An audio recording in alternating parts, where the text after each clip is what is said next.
Bonjour, dans cette vidéo je vais vous parler des antibiogrammes ciblés.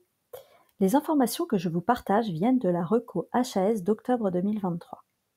Ça concerne les antibiogrammes des ECBU. Le principe, c'est que les antibiotiques testés restent les mêmes qu'avant, mais ils ne sont pas tous rendus au prescripteur. Si le prescripteur souhaite l'antibiogramme complet, il reste disponible par simple appel au laboratoire. Mais normalement, cette situation doit rester exceptionnelle, car les antibiotiques renseignés sont ceux recommandés en première intention. Les bénéfices attendus sont d'améliorer l'adéquation entre les recos et les prescriptions, diminuer les prescriptions d'antibiotiques critiques, sans diminuer l'efficacité de la prise en charge. Et ces bénéfices, ils ont été démontrés par une étude lorraine en 2015, dont vous pouvez trouver les principaux résultats sur infectiologie.com. Si on s'intéresse un peu aux chiffres de la région, notamment les résistances d'E. coli au C3G et au fluoroquinolone, qui sont particulièrement surveillées, on voit que l'antibiorésistance augmente légèrement en 2023 par rapport à 2022, même si nous restons à des taux inférieurs à la moyenne nationale. Vous n'en avez peut-être jamais entendu parler, tout simplement car la réalisation d'antibiogrammes ciblés n'est pas obligatoire. Elle est en cours de déploiement dans la région. Et cela ne concerne pour l'instant que les femmes et les jeunes filles de plus de 12 ans et que les entérobactéries. Les entérobactéries sont des bactéries habituellement présentes au niveau du tube digestif et qui représentent l'immense majorité des bactéries isolées en cas d'infection urinaire. Concernant les hommes, les recos sur la prise en charge de l'infection urinaire masculine sont en cours de révision, donc ils vont possiblement être bientôt concernés par les antibiogrammes ciblés. On va différencier 3 situations. Soit la patiente présente une cystite, soit une pyélonéphrite, soit le prescripteur n'a pas donné de renseignements au biologiste. Et nous verrons à ce sujet en fin de vidéo quelles infos donner sur votre ordonnance pour aider le biologiste. Parlons d'abord des cystites. Je vais très rapidement vous montrer les molécules rendues selon le profil de résistance de la bactérie. On voit ici les 6 molécules rendues si la bactérie est sensible à au moins l'une d'entre elles. Si la bactérie est résistante aux 6 molécules habituellement utilisées en première intention, 2 autres sont rendues. Ces 2 molécules ont un spectre plus étendu, raison pour laquelle elles ne sont pas supposées être utilisées en première intention. Si la bactérie est multirésistante, le biologiste vous rend la totalité des molécules testées, ce que nous avions jusqu'à présent. Donc vous voyez que le compte-rendu s'adapte en fonction du profil de résistance de la bactérie. On va maintenant comparer les molécules rendues avec les molécules recommandées, car finalement c'est ce qui nous intéresse le plus. On va surtout prendre le temps de reprendre ces 6 options thérapeutiques rendues en première intention, si la bactérie est multisensible. Et vous allez voir qu'en effet, la prescription d'autres molécules n'est le plus souvent pas justifiée. Je me base sur les fiches synthétiques de la HAS. Dans le cas d'une cystite aiguë simple, sans facteur de risque de complication, il n'y a pas d'indication à réaliser un ECBU. En effet, les germes le plus souvent retrouvés sont Escherichia coli et Proteus mirabilis, qui sont dans l'immense majorité des cas sensibles à la phosphomycine et à la pifméthyliname. Si pour une raison quelconque, un doute diagnostique, un échec d'antibiothérapie probabiliste ou autre, vous avez réalisé un ECBU, les 2 molécules à utiliser en première et en deuxième intention sont rendues. Dans le cas de la cystite à risque de complication, nous sommes plus fréquemment confrontés à d'autres entérobactéries ou à d'autres germes, donc l'ECBU est systématiquement prélevé. Soit vous optez pour un traitement probabiliste, si la tolérance clinique est mauvaise, soit vous optez pour un traitement différé, d'emblée adapté à l'antibiogramme. Dans un cas comme dans l'autre, toutes les molécules préconisées sur les recommandations sont rendues. Pour le traitement différé, la phosphomycine en 3 doses, le trimétoprime ou le cotrimoxazole peuvent être utilisés en 4e, 5e et 6e intention. Vous noterez au passage que le trimétoprime seul existe, même s'il n'est pas très connu.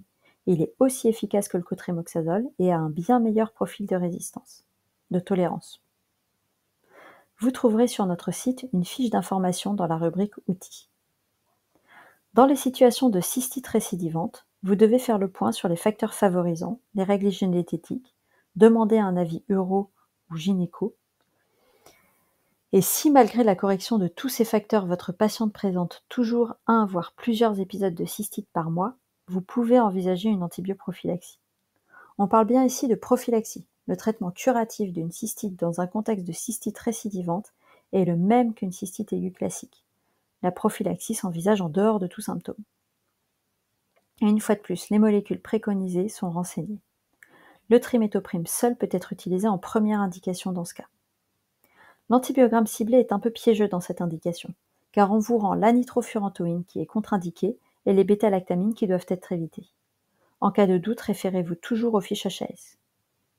Si la bactérie est résistante à ces 3 molécules et que vous voulez vraiment mettre en place une antibioprophylaxie, il vaut mieux demander un avis. Pour ce qui est de la cystite et de la colonisation urinaire chez la femme enceinte, en théorie, ce n'est pas une indication à la réalisation d'un antibiogramme ciblé, mais s'il y a un loupé, vous allez voir qu'en pratique, ce n'est pas très gênant. Pour la colonisation urinaire chez la femme enceinte, qui est, avec le contexte préopératoire en uro, la seule indication à traiter une bactériurie asymptomatique, si on compare les molécules préconisées et celles rendues en cas de bactéries multisensibles, là encore, ça correspond. Et là encore, le triméthoprim seul peut être utilisé après 10 semaines d'aménorrhée. Dans le cadre de la cystite de la femme enceinte, une fois de plus, ça correspond.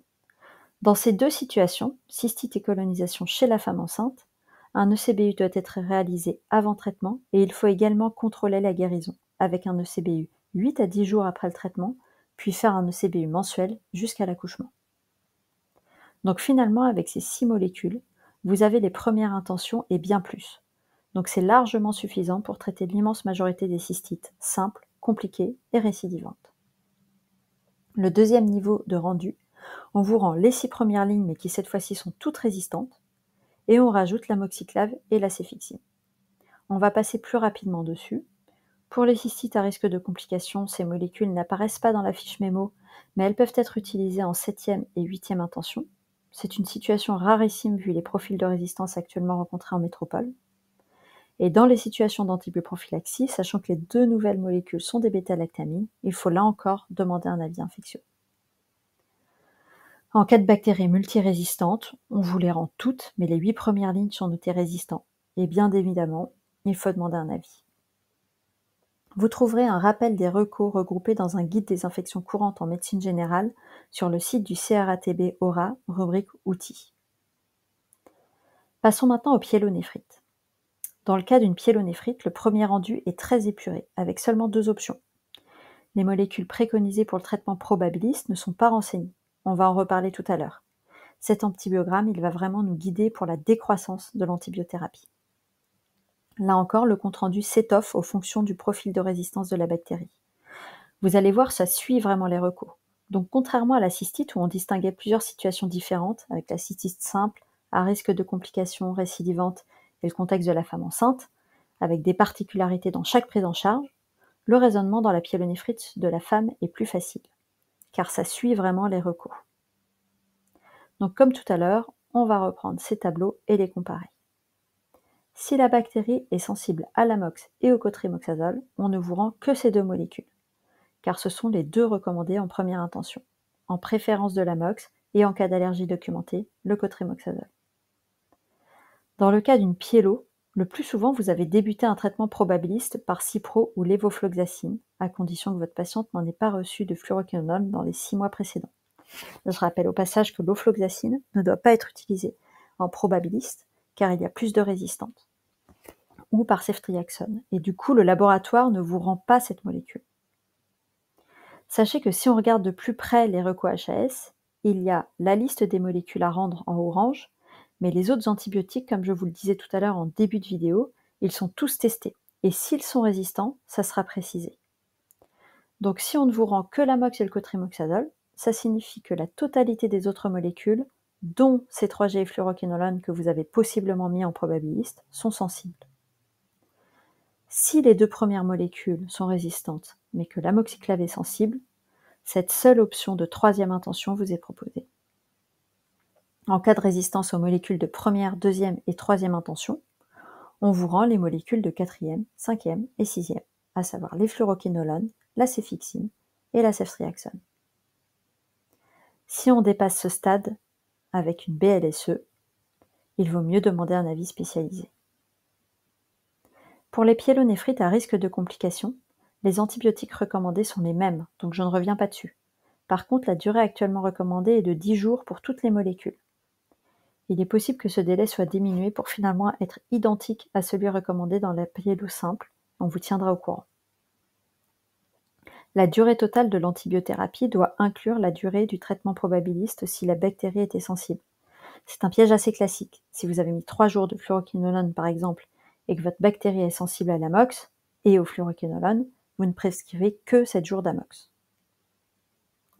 Enfin, dernier cas de figure qui arrive le plus fréquemment, c'est le cas où vous avez demandé un ECBU sans préciser au biologiste s'il s'agissait d'une suspicion de cystite ou de pyélo.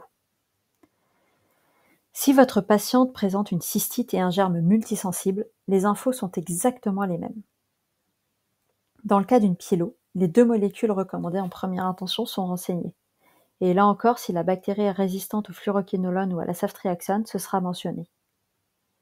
Dans ce cas-là, et ce sera la même chose si vous suspectez initialement une cystite mais que votre patiente devient fébrile le temps d'avoir les résultats de l'ECBU, le piège, c'est d'être tenté de prescrire une molécule qui n'est pas indiquée pour la prise en charge de la pyélonéphrite. Le pivméthylinam, la phosphomycine, la nitrofurantoïne et le trimethoprim seuls ne doivent pas être prescrits dans cette indication, car la diffusion intraparenchymateuse est soit insuffisante, soit trop peu connue. Face à une bactérie présentant une résistance à ces 6 premières lignes, le compte-rendu rajoute 2 lignes pour l'amoxiclave. Pourquoi ? Tout simplement car à posologie égale, donc 1 g d'équivalent amox 3 fois par jour, la concentration d'amoxiclave dans la vessie sera plus importante que dans le rein. Donc une bactérie qui est très sensible à l'amoxiclave, elle sera rendue sensible pour la cystite et pour le pyélo. Par contre, une bactérie qui aura une concentration minimale inhibitrice un peu plus haute, on n'est pas sûr d'atteindre une concentration suffisante dans le rein. Donc ce sera rendu sensible pour la cystite, mais pas pour la pyélo. En cas de résistance à l'amoxiclave, on rend le céfixime, les C3G et les fluoroquinolones. Et en cas de germe multirésistant, on vous rend la totalité. Et une fois de plus, il vaut mieux demander un avis.